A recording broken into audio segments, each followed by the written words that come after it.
Every once in a while, they put out a list of the best diets available for everyone to be using. And on the list, I often see the Biggest Loser diet.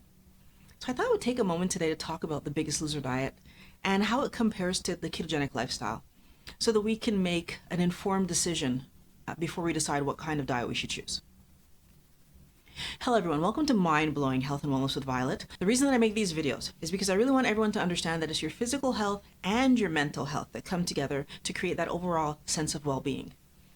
And how much you weigh plays a big role in how well you are able to live the life that you want to live. So if you have weight to lose, the decisions you make about which diet you're going to choose and how they're going to be successful or hinder your progress is going to be very important. So when we compare the ketogenic diet to any type of diet, the first flaw or con that people list about the ketogenic diet is you are restricting one of the major macronutrients. You are not eating carbs, and so therefore this diet is going to fail. And it's straight out said that way. The first thing I want to point out when we're comparing these two diets is this. In the ketogenic lifestyle, you are limiting the amount of carbs that you're allowed to eat. You are not erasing them. When we say no carbs, now we're talking about the carnivore lifestyle. It's a completely different diet. So in the ketogenic diet, you do eat carbohydrates. So I want to correct that misperception. However, I want to point out that when you do the Biggest Loser diet, you are severely limiting the amount of fats that you intake.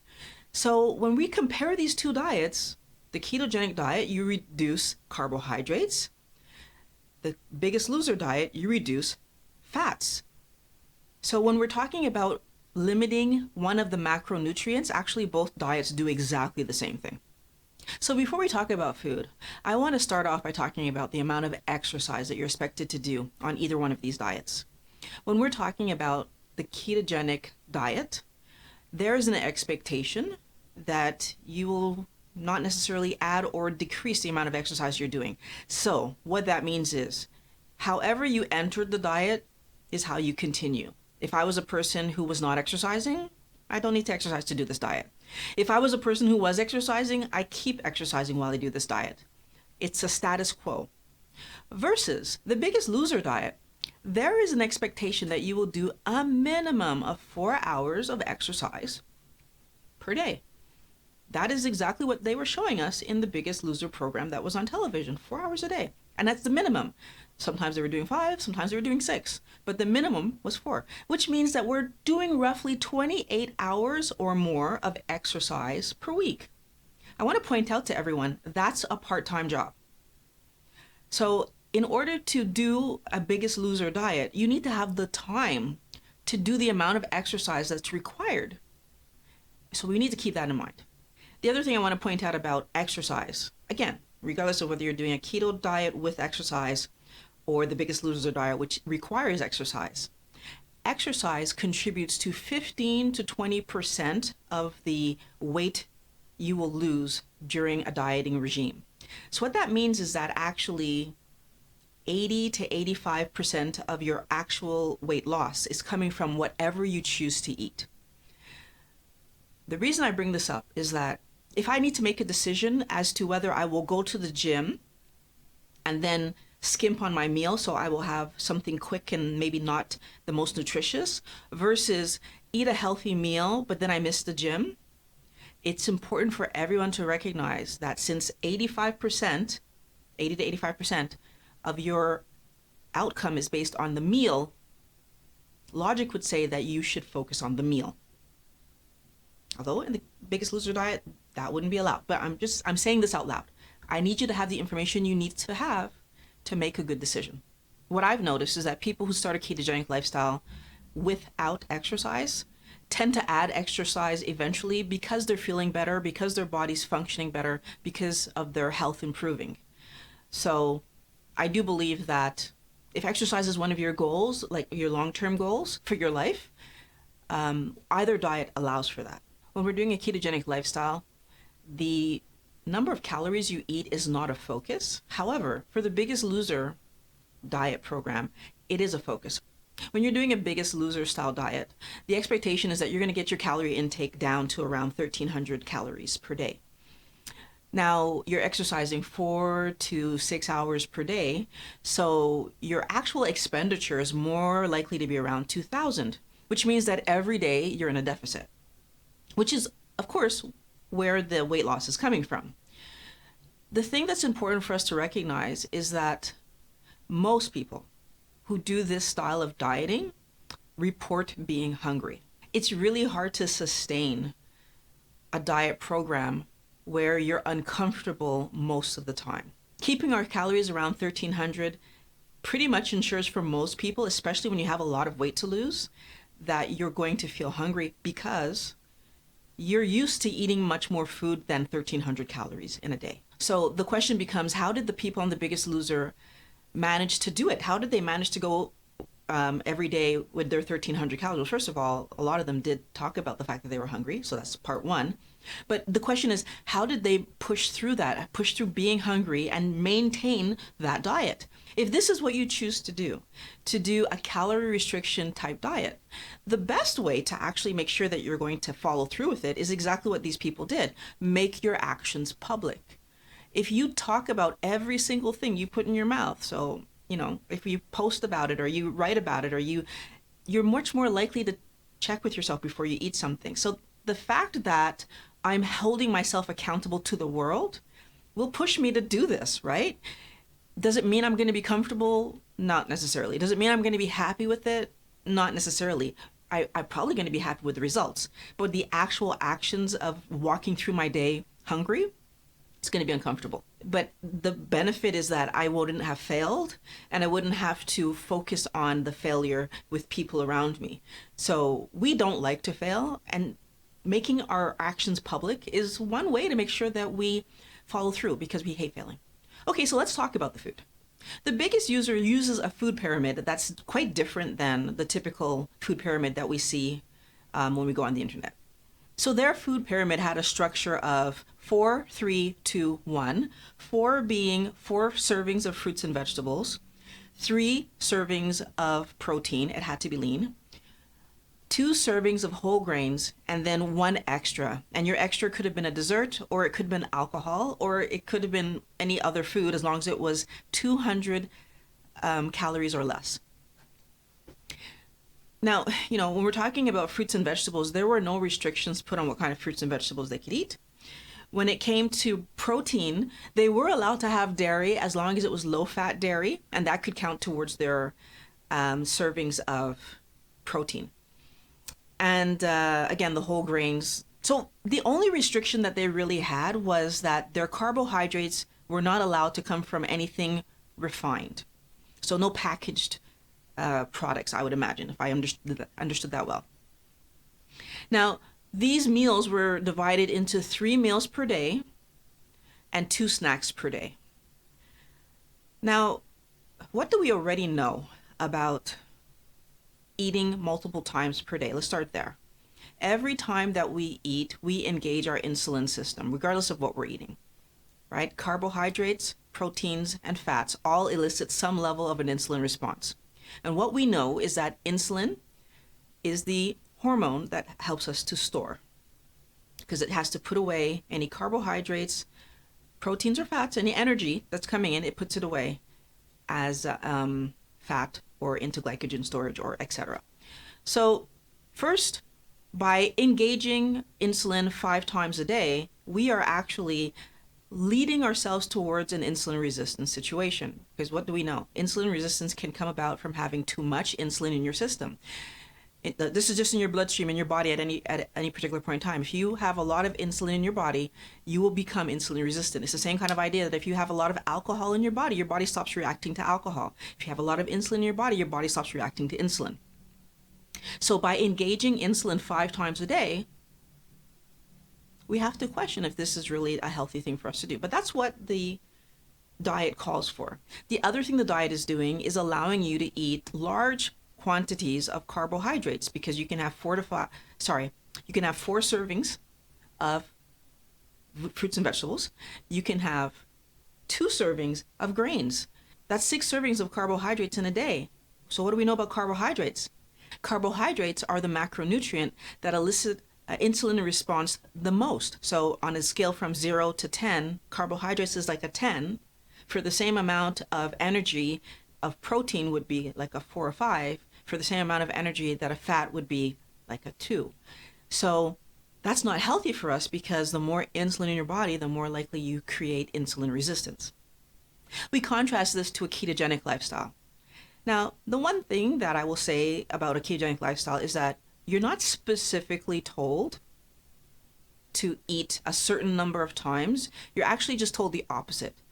Only eat when you're hungry. And so by being told to only eat when I'm hungry, and then being told to eat low carbohydrates, like 20 grams or less per day, being told to eat more fats because you've decreased your carbohydrates. So you're going from like 300, 200 grams of carbs per day down to 20, that's 10%. Then you obviously need to increase your fats, because carbohydrates and fats are the two energy sources that we have. By increasing my fats, what do I do is that, well, I give myself another energy source. But here's the thing. We just mentioned that carbohydrates elicit the biggest insulin response. So by taking my carbohydrates low and replacing it with fats, I'm still getting energy. Actually, fats give you a little bit more energy, but I'm having a smaller insulin response. So what happens there? And I'm still eating proteins. What happens is that I'm allowing myself to eat to satiation. So I'm eating until I'm not hungry anymore. That's what that means. But then if I eat until I'm not hungry anymore, I can go longer until I'm hungry the next time. Versus, like we said on the Biggest Loser diet, I'm eating 3 meals and 2 snacks because I'm actually hungry between the 3 meals and the 2 snacks. So right away, you can see that by setting myself up with a ketogenic diet and eating meal 1 until I'm satiated, and then rather than taking a snack, the next time I eat, I make it meal 2. And then rather than taking a snack, the next time I eat, I make it meal 3. I begin the process able to get through my day, very likely without snacks. And then I continue the process to the point where some people find that they even only have enough hunger in a day for 2 meals. Some people, like myself, only have enough hunger in a day for 1 meal. Now, it's important to notice that I didn't talk about protein yet, and I'm going to do that right now. In the Biggest Loser way of eating, your protein is lean. So we're focusing on chicken, we're focusing on fish, we're taking the fat off the chicken, and we're using lean fish. And the issue that happens there is that, again, I'm putting myself in a situation where I don't have fat as an energy source. So all of my energy is coming from the protein and the carbs, and very little is coming from fat. There is some fat in chicken, there is some fat in fish, don't get me wrong. But to compare with if I would have eaten a steak and allowed myself to eat the fat that came on that steak, or if I would have eaten a pork chop or a lamb chop and let myself eat the fat that came along on that, I would have gotten a lot more energy from that food. So I'm just talking about energy now. I'm not even talking about the protein. Energy to help me to get through my day. In both scenarios, I'm getting protein. In both scenarios, I would say it's quality protein. So I'm going to have the building blocks 100% to build my body. That's not the issue. The issue is, do I have enough energy to make it from meal 1 to meal 2 to meal 3? It's also important to know what happens to our metabolism when we do a calorie restriction style diet, which is what the Biggest Loser diet is.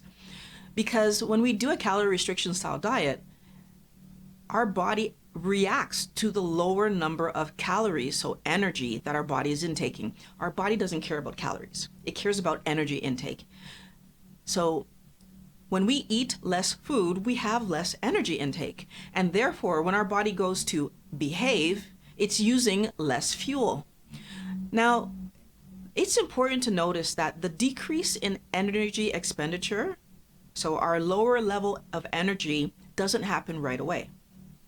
What actually happens is, in the beginning, when we don't have food, our energy actually rises a little bit because our body tries to give us the energy to go out there and find some food. But because this is a diet, I'm actually not looking for more food. I could get it if I wanted it. I'm actively denying myself the food. So then what happens is that over the course of the following 6 months, my body starts to notice that, okay, the food is just, it's coming in a trickle. It's not coming as fast as it used to come before. And my body will actually adjust to the amount of food that I am now getting. What that means is that when I used to eat 2,000 calories, my body used to allow me to burn 2,000 calories. Again, remember that your body doesn't care about calories. I'm just using the number to help you to understand this. Well, when I go down to 1,300 calories, my body eventually adjusts to burn 1,300 calories. Now, this is where a lot of people get into trouble. First of all, did I lose in the 6 months all the weight that I wanted to lose? Because if I haven't, when my body recalibrates, I'm no longer losing weight. So now I have the situation that if I would like to continue to lose weight, I need to lower my calories yet again. That's part one. But part two, let's say that I decide, you know what, whatever I lost, I'm happy with it. In order for me to maintain this new level of weight, I actually have to maintain this diet. So I need to stay at 1,300 calories. And most people don't want to do that because it's not a lot of food. So if we start to eat more, what happens? My body has been calibrated to this number. Again, it doesn't care about the number, this amount of food. So if I start eating more over the next 6 months, I'm going to have more food than my body can manage because it's calibrated to 1,300. It has to now ramp up, but it takes about 6 months for these adjustments to happen. So what happens in the interim? I start gaining weight because I'm eating 1,500, 1,600. My body's processing 1,300. That means 300 is getting stored. The only way on a calorie restriction style Biggest Loser diet that you can maintain your gains is to actually maintain this calorie consumption level. And so it will depend on you. Again, if we put ourselves out there on social media and we let everybody know what we're eating, can we maintain it? Probably. You'd be motivated enough not to fail. You're probably going to do what you need to do to stay with this diet. The question is, are you going to be able to tolerate being hungry? Are you going to tolerate the lack of energy, so the lower level of energy that your body is asking you to use because you are eating so much less? Everybody's different. You need to figure out if that's going to work for you. And when we talk about how this diet differs from the ketogenic diet with regard to metabolism, one of the things that we recognize is that, so starting from when we start the diet, we take our carbohydrates really low, but we increase our fats so that while we're eating, what we've actually done is not change the amount of calories coming in. Again, energy that's coming in, it hasn't changed. We took one down, we raised the other one up. Why that's significant is that if I'm eating a 2,000 calorie diet and all I've done is take my carbohydrates low and raise my fats high to make it again a 2,000 calorie diet, actually in the first week or 2 or 3 or 4, I'm not changing the amount of food I'm actually eating. I'm just changing the source of the food. Now here's what's interesting. Because I haven't changed the amount of food, so I'm getting the same amount of energy into my body doesn't start adjusting energy level because I'm still at the same level. As I go forward in this diet, so I have my 2,000 calories that I'm eating, and my body is burning about whatever it was burning when I was eating the 2,000 calories. But my insulin is behaving differently because I'm eating a lot fewer carbs. So because I'm eating so many fewer carbs, I'm having less of an insulin increase every time I eat. And as I mentioned earlier, because I'm eating fats and I'm eating to satiation, I'm not having a small amount of food, I'm having a normal amount of food, I'm going longer between meals. Now, how that helps me is that because insulin isn't coming in to store as often, and because I don't have carbs to store away as often, I'm actually storing less energy. But the real positives comes from when I start to actually lose body fat. So how does that happen? Because my metabolism stays where it is, because I'm ingesting at the beginning still my 2,000 calories, you'd think, well, how would I end up losing weight? Well, when my body becomes fat adapted, I start to notice my desire to eat fat decreases. So what that means is that I'll eat a meal. First of all, I might not be able to finish this meal because it's, again, heavy on the fat, right? There's not much carbs on the plate as much as there are fats on the plate.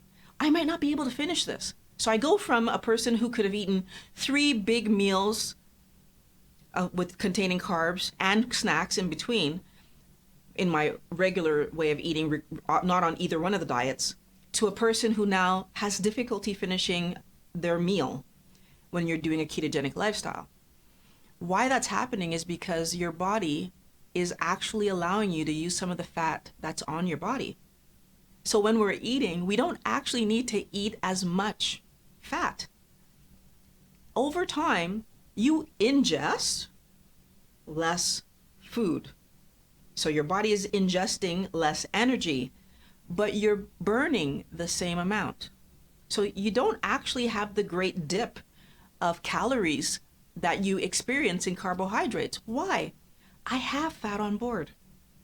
We only have about 2,000 calories worth of carbohydrates on our body to use day to day, whereas we have like weeks worth of fat on our body to use day to day, weeks, months worth actually, day to day.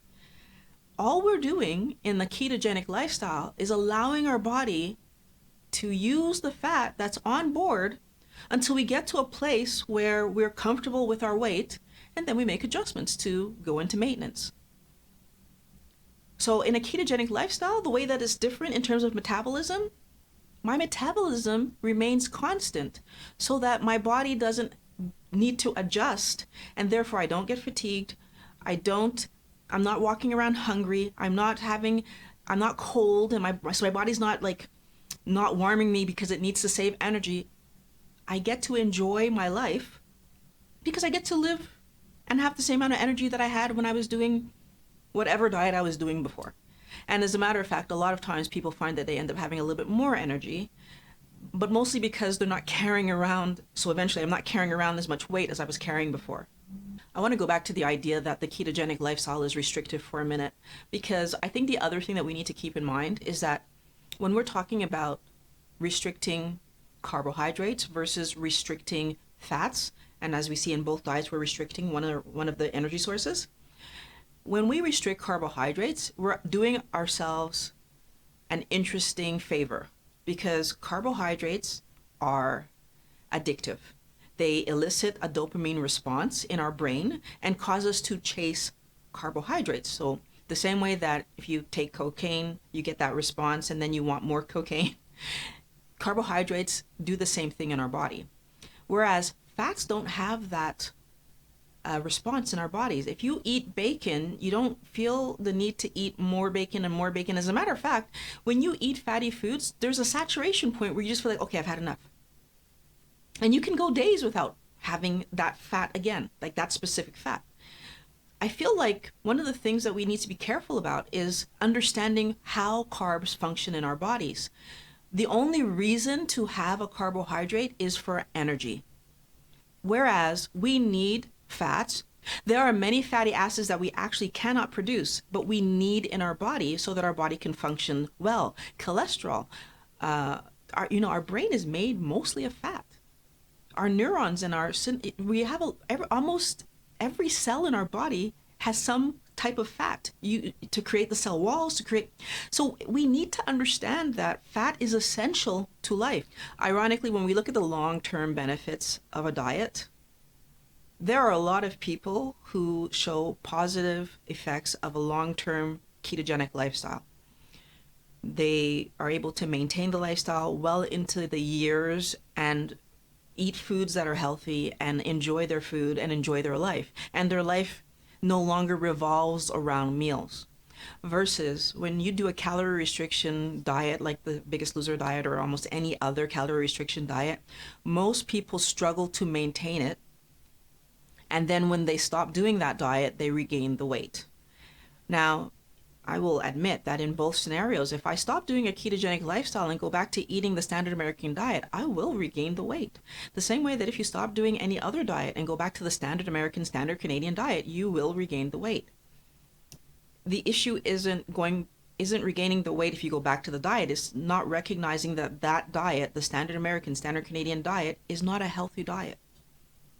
The issue is not realizing that restricting your calorie intake so that you can lose weight is not a healthy way to lose weight. It's much better for you to figure out the foods you can eat that are healthy, that you can allow yourself to get to a good weight while eating healthily and maintain that way of life forever. Take the time to understand what type of diet you're doing, how it will affect your body, what kind of foods you're eating now, and what kind of foods you'll be able to eat well into your future before you make a decision. Because I do think that once you choose a healthy diet and are committed to doing it forever and you feel better, then doing it forever won't be a chore, it'll be a pleasure. I want my wellness warriors to be happy and healthy and to live long. So choose your diet wisely. And I thank you for watching. If you're new here, please subscribe. I'd love to see you next week. And ring the bell so you know when my next video is coming up. I really want everybody to know that it's fine for me if you share this video, because we need everyone to understand how diet affects you. Thanks for watching. I'll talk to you next week.